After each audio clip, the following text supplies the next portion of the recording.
Din il-ġimgħa il-Kummissjoni Ewropea ħarġet dawk magħrufa bħala Country Specific Recommendations illi għal darb'oħra ġabu fix-xejn kritika tal-Oppożizzjoni Nazzjonalista.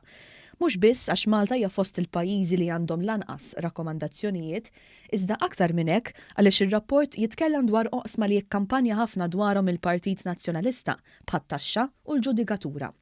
Artiklu li der fuq il-Gazzetta Kulħadd innota li kontra l-propaganda ta' dawk li jgħidu li pajjiżna mhux jimxi mar-rakkomandazzjonijiet ta' istituzzjonijiet Ewropej, fil-Country Specific Recommendations jingħad li Malta ħadet il-passi meħtieġa.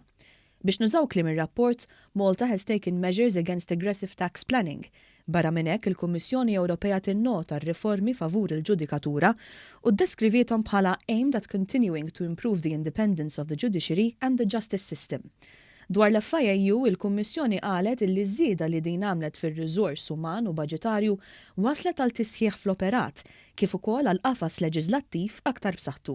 Tant illi rapport iżid jgħid illi hemm sforz kontinwu kontra l-korruzzjoni u hemm progress biex jissaħħaħ il-qafas kontra il-ħasil tal-flus. Il-Gazzetta żiedet tinnota li fi żmien amministrazzjoni nazzjonalista pajjiżna kien ikollu ferm aktar rakkomandazzjonijiet. Qabel il-bidla fil-Gvern, il-Kummissjoni Ewropea kienet għamlet 6 Country Specific Recommendations għal pajjiżna.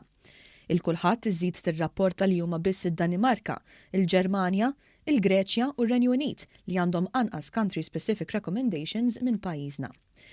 Għat-tielet sena konsekuttiva u għall-kuntrarju għas-snin kollha ta' qabel l-2017 pajjiżna reġa' ma natax rakkomandazzjoni fuq id-deficit.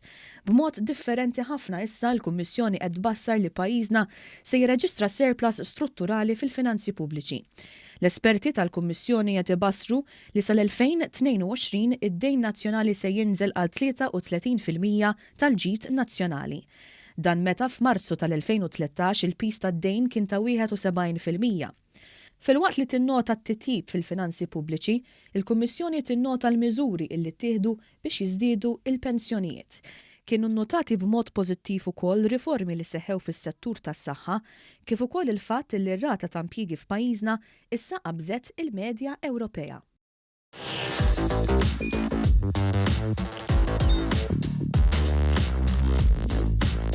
Idħol fuq one.com.mt u hemmhekk tista' tara l-programmi kollha li jxandru fuq One permezz ta' One Play.